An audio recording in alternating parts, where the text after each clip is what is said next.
So, yeah, my name is Gálffy Tamás. I'm a senior software engineer at EPAM, and let's get into Markov chains. Yeah, give it a second. Feel free to see that and stuff. Okay, so what are Markov chains? Because they some kind of, unusual esoteric event. So, freely quoting Wikipedia, Markov chains or Markov process is a stochastic model describing a sequence of possible events in which the probability of each event depends only on the state obtained in the previous event. Or whatever. This does not really make sense at the time. So let's actually try to take a different approach to make it make sense. Okay, so as you can see, here's the sentence. The red fox jumps over the red leaves of the red forest. Let's say that this is the entirety of English literature. So based on that, with all of the literature in mind, if I ask you, what's the most probable word to come after the word the? No? Take a look, take a guess, just shout it out. Indeed, thank you. Yeah, so this is basically the key insight, because every time we have the word the, then red comes next to see how spotted. So what can we make sense of this? But actually, what? Let's instead take a look at this in action. So yeah, here we are. I'll try to type it 1 inch. Okay, so just give me any sentence. Yeah, go ahead. You've got time. No worries. Yeah, everyone just blocks, right? It's pretty low. Okay, I'll just break the answer. So the one we took a look at the red fox jumps over the red river. Okay, maybe anything else? Anything works? Any language? No worries, yeah, I get it. I get it. It's unusual that, you have to talk on my presentation, so I get the weirdness of it. Okay, so first of our steps, if we want to kind of parse this text, we might like just, prepare it. So basically what happened is we have split the sentence into words, and also notice that everything is lowercase, because it's easier to work with a single form of each word. And we also throw away any kind of punctuation, etc. So what we're going to do next is take the word pairs. So let's say the and red. And we haven't seen this word pairs first. So we just create a new pair. And you can see that it has a value 1, which means that this particular word pair has appeared only once so far. So let's go for the next word pair. This is also a new case, nothing unusual, and again, and this is where it gets interesting, because if you see the and red, we actually kind of know that it's kind of familiar. So what happens next is instead of creating a new word pair, we know that it's there, it's the first one. So we just increase its weight because we have seen that word pair twice by now. Yeah, the rest of it. That's interesting. So basically, I would propose that what you did when I asked you the question about the next word is pretty much this.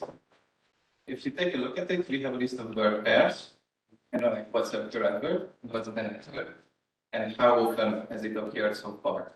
And since we have only one word pair that starts with the, then we can guess that reasonably the next word will probably be red after this one. And yeah, I see a bunch of people showing as I was going, so maybe it does not make too much sense when you does it. Yeah, but hopefully you have got the example part. We'll just get back to it. Because, after we have taken this series of steps, we can take a look at the original definition, which is kind of dry, so I'm not going to put it on the slides once again. But I would like to highlight three things about it. First, that the Markov chain is a stochastic model. Stochastic meaning that it basically deals with chances. We have this word, what's the chance of the next word being this other word? And that's why I have put weights instead of occurrences or such. So, if we take a look at the weights, those are relative probabilities. Meaning that, for example, the first word pair is twice as probable as any other word pair. Okay, the other thing is that Markov chains describe a sequence. And, actually a sequence could be almost anything, a sequence of words, as we have taken to look at sequence measurements, temperatures, whatever you name it. It could be even a state of a system. And these things come one after the other, like words come one after the other in a sentence. So that's our sequence. And the other really cool thing is memoryless, which sounds fancy, but basically it means that whatever happens next in the sequence, we can guess it based on a current state. So, we don't have to know the whole sentence or the whole literature. We just have to take the current word, and then we can guess the next one. And memorylessness is kind of one of my favorites, because I would also like to live my life memoryless without having to remember anything, just the current state. But alas, real life is in the face sometimes. So, why or how would Markov chains be actually useful? Because, that was a cool trick, but yeah, whatever. So, I have brought you 4 cases. First of them is actually about, it's a small startup company, I think. You haven't heard about them before. It's called Google, and they have this thing called PageRank that they used to rank pages based on their popularity. And if you think about your browsing habits, you basically open one page, then follow a link to another, then to another, then to another. And if you think about it, these pages coming one after the other are kind of like words coming one after the other in sequence. So we can model people's browsing habits as a sequence, and since it's a sequence, we can use it as Markov chains. So basically what they are doing is building this probability matrix of going from one side to the other. Of course, there's some more statistical wizardry in the background, but at the core of it, it's Markov chain. The other thing is market trends. So as I have come to recently find out, you can classify market states into 3 kind of stages. One of them is stagnant. It's boring, business as usual. It goes. Then the other is the bullish market, basically meaning green line go up, so everyone happy. And the opposite of it is bear markets. Basically, red line go down, everyone very sad. And since the dawn of time, we kind of wanted to forecast market trends, because it's very nice to know in advance if things are going up or down. I've been told it's useful. So people have tried it, and the way you can apply Markov chains to market trends is that markets are basically, they have a pretty high degree of unpredictability and randomness. So what you can do is classify the market state into these 3 categories. Again, bull markets, stagnant, and bear markets. And kind of based on historical data, create this probability matrix of what's the chance of going from a bullish week to a stagnant week to a bearish week, and so on and so on. Like, for example, if you have a bullish week, then the next week will pretty much probably be another bullish week, but then after that you've got less chance to stay in that state. So, basically you can build probabilities around that. The third thing is, I kid you not, Ghana 2016 elections. In Ghana, as far as I know, at that point there have been two main parties: the NPP and the NDC. I think the first one is the National Patriotic Party, and the other is the National Democratic Coalition, if I remember correctly. And what they have noticed is that they kind of flip-flop on the elections between the two parties. So one election the NDC wins, then the next election is won by MPP, and they just go back and forth.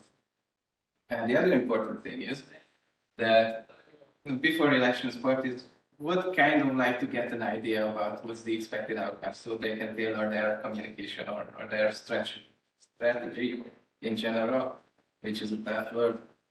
And what we can do with Markov chains, there is an actual paper out about this. If you just Google Ghana elections Markov chain, they model this whole kind of flip-flop process with the Markov chain Monte Carlo method.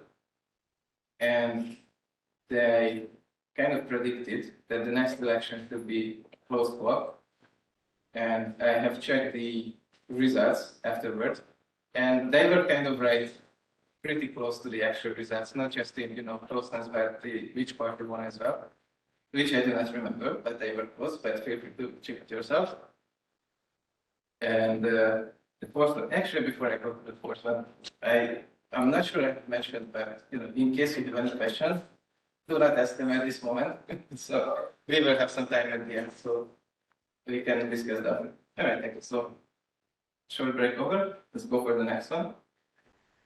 Very surprised. Next word prediction, just as we did previously. So if you, I'm pretty sure you all have sent text messages, I would wager, or in the chat apps.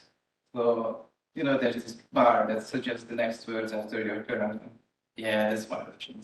But hopefully they are not trained on like one sentence that I typed in with one hand, but other shared material of text, a big collection.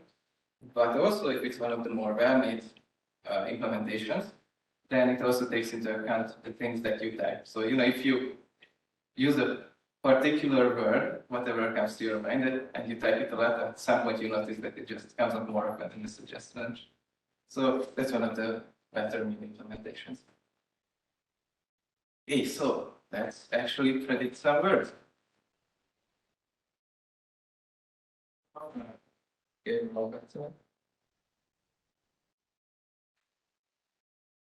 yeah, I just love pressing the wrong button live during presentation. Anyway, so here's this weird UI. So basically, here's this corpus, which will be our source of text. For this one, I just grabbed a Jane Austen text mask, so it's a bunch of Jane Austen stuff. And what's going to happen is if I press this very stylish play button, then this machine will read through all of this Jane Austen, as we have seen previously. So it will split it into words and just create a table of word pairs, which we won't display there because it's way too many word pairs. But after that, actually, let me just show. Oh, that's a pretty fast computer for today, but it was feeling speaking. So let's try the word prediction. Yeah, just one second. So, all right. Any word, anyone? Could be straight from there. It's even better if you just give me a word. Little. Little? Okay. Let's see. All right, that's actually a pretty good word, because as you can see, we have a bunch of suggestions, like little off, little end, little longer, little attention, etc. This happens because on the right, you can see all the word pairs beginning with little. So we had the word pair little 10 times, little and 6 times, little to another 6 times, and so on. And actually, I think it's it's quite a common word. So yeah, very well. Thank you. Any other word you might want to check? Anything? One. One.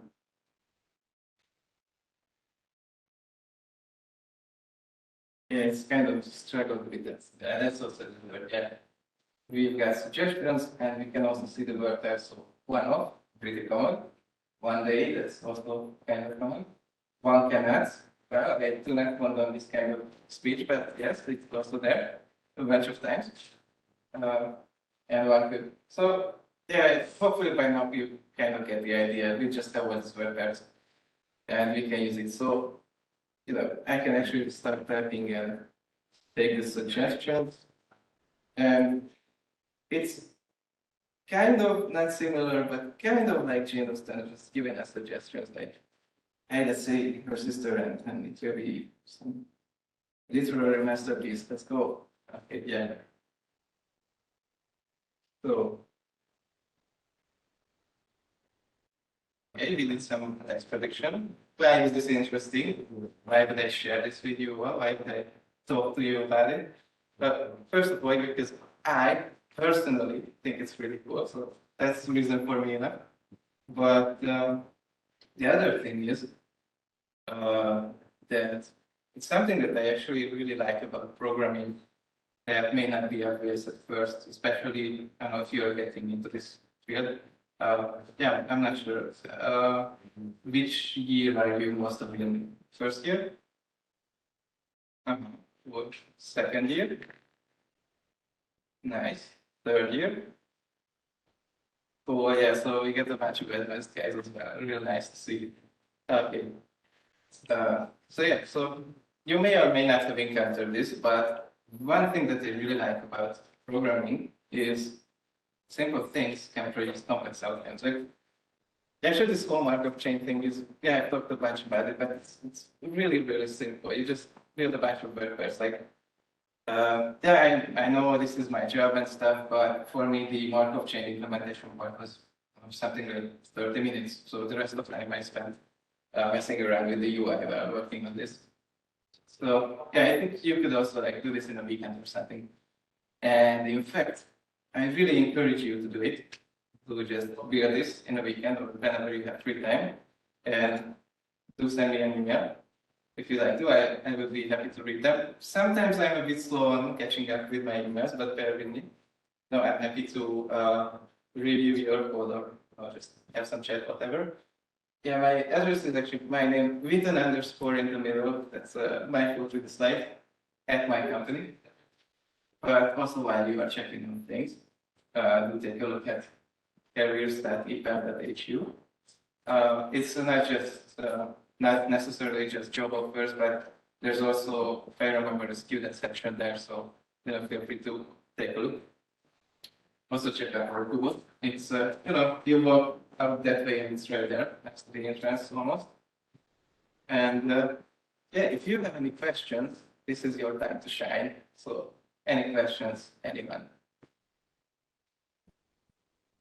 Yeah, you can just yell at me.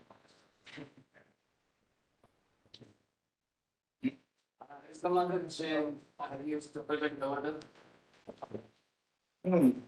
Question is the Markov chain used to predict the weather. I think it should be doable with it, especially if you do the same trick with market trends. So you kind of categorize it into a few states, and then you can predict the probabilities. I did not do research on that part, but I think it's a viable idea. So good thing. Any other questions? How do you apply language models in your work?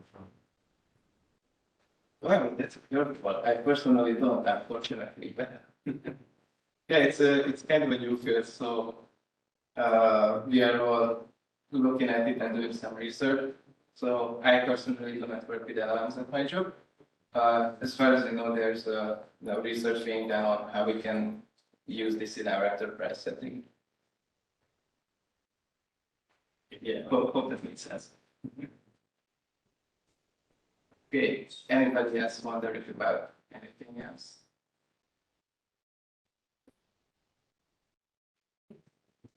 All right, so that sounds like it's a wrap. Actually, let me check the time.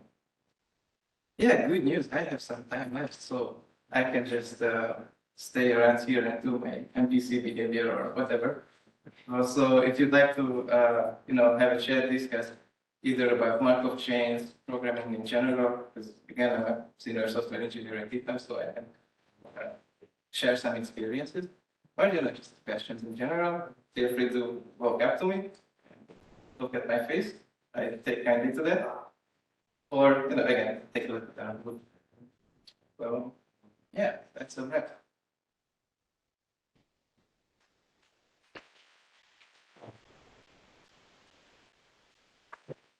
Okay, yeah, thank you.